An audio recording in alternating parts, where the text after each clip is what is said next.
Hello everyone and welcome back to my YouTube channel. My name is Emmanuel Itoche and I'm a cloud operations and security engineer. So what I do, I help individuals start careers in tech. Then I also help some organization achieve more using the Microsoft technology. So this video was actually inspired by a friend who happens to be a director of a secondary school in Lagos. He invited me recently for a session with the students in the upper secondary to actually talk to them about different careers and different speakers were on board. So the topic I actually spoke on was about careers in tech. So I just felt I should do a similar video here and upload it on my YouTube channel for as many that will actually need this information. So careers in tech. So what are we going to be looking at today in different careers in tech? We'll be looking at our outline for today. We'll be looking at the non-coding skills. So there are some careers in tech that you don't actually necessarily be like a programmer, writing code and all that. So we have careers like that in tech actually, non-coding skills. We have the careers that actually involves coding skills as well. So if you're someone who likes coding, who enjoy coding, so I feel a career in that involves coding skill is something that we can actually take a look at. Then the last thing I will be looking at is what are the various learning resources that are available out there, be it free or paid resources that are available that you can actually maximize for you to be able to start your tech career. All right, so let's look at the non-coding skills part. So the first one is actually product design. A product designer is someone who oversees the design process of a product from start to finish or the improvement of an existing product. So basically, a product designer might brainstorm solutions to current pain points, take input from different stakeholders, act as a liaison between the designers, the engineers, the researchers, and help compose a kind of a mock-up through wireframes and prototypes. So with this, you don't actually require any programming knowledge. All you need is actually to have maybe you're passionate about designs, you're passionate about products, you're a very creative person, so you can actually start with this career path. You can make this your career path. So the next one we'll be looking at is product management. So a product manager is in charge of products like a product life cycle, something like that. So what they do is that they can actually work out with customers once, they help business to build the right product, then they support our business to sell it. So overviewing, so this actually work directly with a product designer because they need to work hand in hand to actually ensure that the organization has a very good product. So these people, a product manager is also someone who identifies customer needs and also their more prominent business objectives for a particular project, and they articulate what success looks like in this case study, and they rally team members to help turn that vision into a reality. So product management generally is a business process of planning, developing, launching, and managing a product or service. It includes the entire life cycle of a project, from ideation to development to go to the market. So project managers generally are responsible to ensure that a project meets the needs of its target market and contributes to the business strategy while maintaining a product or products at all stages of the product life cycle, basically. So the next one we'll be looking at is the digital marketing. Oh, let's talk about the product marketing first. So product marketing simply means, as the name implies, so once the product is ready, so these are the team that will actually help get the product to the right people, the end users that will actually use the product. They actually basically help the organization after developing this product to get to the right people that will help the organization to the right people that actually needs the product. So we can say that product marketing is a driving force behind getting products to the market and keeping them there. So a product marketers are the overarching voices of the customer. They are masterminds of messaging, and they are enablers of sales and accelerators of adoption of any product that is currently being built by an organization. So the next one we'll talk about is digital marketing. So what is digital marketing? So digital marketing is a component of marketing that uses the internet and online-based digital technologies such as desktop computers, mobile phones, and other digital medium and platforms to promote goods and services. So in digital marketing, different marketing strategies are actually leveraged, either using a different channel such as the social media, the pay-per-click, the search engine optimization, email marketing to connect with either existing customers and individuals interested in your products or your services. So as a result, you can actually build a brand and provide a great customer experience, bring in potential customers among. So as a digital marketer, you must be able to use variety of tools such search engine optimization, social medias to be able to actually ensure that what we call digital marketing, also known as online marketing, is actually achieved, because what you're doing is you're actually promoting brand to connect with potential customers using the internet and other form of digital communications. So under the non-coding skills, the last one that we'll be looking at today is what we call the business analysis. So what is business analysis? So business analysis is like a professional discipline that focuses on identifying business needs and determining solutions to business problem. So solutions may actually include a software systems development component, process improvement, or organizational changes, and may involve extensive analysis, strategic planning, and policy development. So a person dedicated to actually carrying out these tasks within an organization, we call them a business analyst. So a business analyst are not found solely within projects for development of software alone. They actually may work across the organization, solving problems in consultations with business stakeholders. Why most of the work that analysts do today relates to software development solution. This is due to an ongoing massive changes in businesses all over the world, and they are experiencing and everyone is trying to digitalize their business in front of like a digital transformation.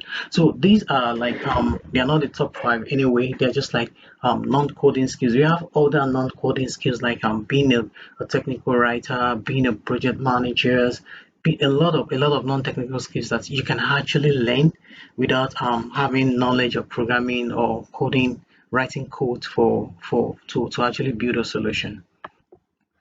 All right, so we'll be jumping into the coding skills that you can actually learn, or if you're actually interested in tech and you like to write codes and all that.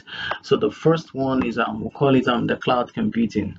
So what is cloud computing? Cloud computing is actually like on-demand availability of computer system resources, especially data storage, computer power, so without direct active management by the user. So in other words, different organizations, for example, they set up their server infrastructure, they have the on-premise server, but big organizations like the Microsoft, the Amazon, the Google, the IBM, they have data centers all over the world in which they already have those resources provisions in their data centers. So what they are saying is that come and use these resources, come and rent it, right? You are paying as you go, like you pay per use. Instead of you setting up your own data centers in your organizations, you are actually renting those servers, networking devices, storage devices, databases from these companies that actually set up those the data centers globally. So for this now we have different career paths. You can be a cloud engineer, you can be a cloud administrator, you can be a cloud architect, you can be a cloud developer, you can also be a cloud security engineer, etc. So that actually it requires some level of coding, of course, because you must actually understand some JSONs, PowerShells, Bash, and all that. So the next one we're talking about is software engineering. So what is software engineering? So a software engineer is actually like an engineering-based approach to software development. So most times they use the term software developers or software engineers. So these are, in simple terms, these are actually people that are responsible for actually writing code, to bring about those software solution itself. Even the cloud computing, some part of cloud computing, we are actually written as code, like the SaaS, the SaaS, which is the software as a service. So those areas are actually written, like the software developers actually develop them. So there are a lot of career paths even in software engineering. You can be a full stack engineer, you can be a front end engineer, you can be a back end engineer. You can even specialize in some different aspects in being a software engineer. So far the work involves writing code, bringing up a solution, designing the software for organizations or for individuals. Then this is actually a career path you can consider if you have flair for programming and also you like to actually debug codes. So the next coding skills we'll be looking at is the cybersecurity. So cybersecurity refers to every aspect of protecting an organization and its employee assets against cyber threat. So basically, as cyber attacks become more common and sophisticated, and corporate and networks grow more complex. So a variety of cybersecurity solutions are actually required to mitigate corporate cyber risks. So the bad actors are always out there to actually target you, target individuals, target organizations. So they want to actually steal information. So a cybersecurity engineer is actually the people that is someone who is responsible for actually protecting the organization. And there are a lot of different parts in cybersecurity. We have the pen testing, the vulnerability assessment, we have the blue team, the red teams, and like that. So this is actually another area you can consider, especially someone that you like to help organization secure their assets and protect them for cyber attackers. The next one we're looking at is in data science. So data science is actually a domain of study that deals with vast volumes of data using modern tools and techniques to find unseen patterns. Then you derive meaningful informations. Then you make business decisions with those data. So with data scientists, is actually like a broad name. We have data analysts under it. We have AI, artificial intelligence, and machine learning engineering under it. We have database administrator. We have the data engineer. Yes, so those are different career paths, even in data science, that you can actually consider. So if you're someone who likes to work with data, you're actually you like mathematics, you like statistics, you like to write Python code and all that. So data science is actually one career area that you can actually consider. So the next one we'll be looking at is actually what we know as the blockchain technology. So what is a blockchain technology? So a blockchain technology is an advanced database mechanism that allows transparent information sharing within a business network. So a blockchain database stores data in form of blocks, like, and they are linked together like a chain, and the data, so the data is actually chronologically consistent because you cannot delete or modify the chains without a consensus from the network. So as a result, you can actually use the blockchain technology to create an unalterable or immutable ledger for tracking orders, payments, accounts, and other transactions. So like if you heard of Bitcoin, Ethereum, and all that, they're actually platforms that actually leverage on the blockchain. So what are the resources that are actually available to learn tech? So we have different resources such as the free resources and the paid resources. So the free resources are actually available for you.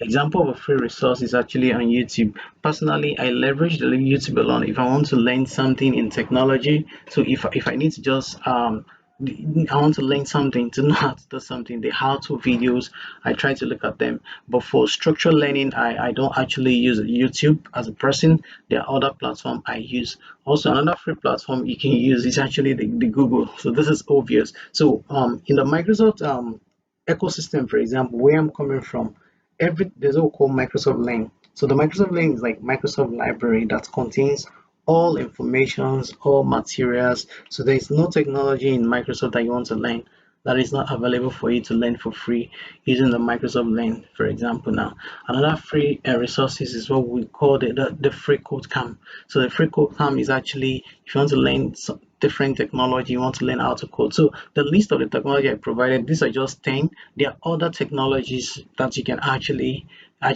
areas of tech that you can actually pitch your career like detection engineering and all that, so different area, but the resources are these resources are available for you. If you go to the YouTube, you want to learn a particular technology, cloud computing, you want to learn how to code Python and all that, everything's available for you on the YouTube.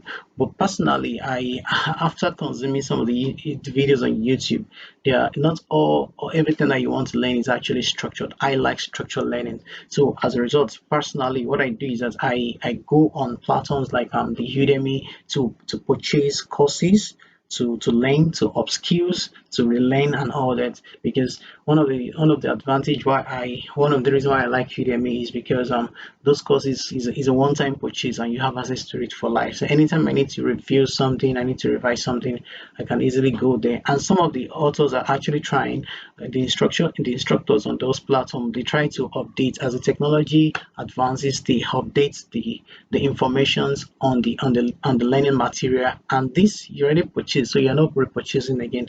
So another platform that I also use is a cloud guru. So this also another is a paid is a like a subscription based platform that you have to be paying maybe either monthly or annually depending on you. So it's actually another good paid resources that I personally use.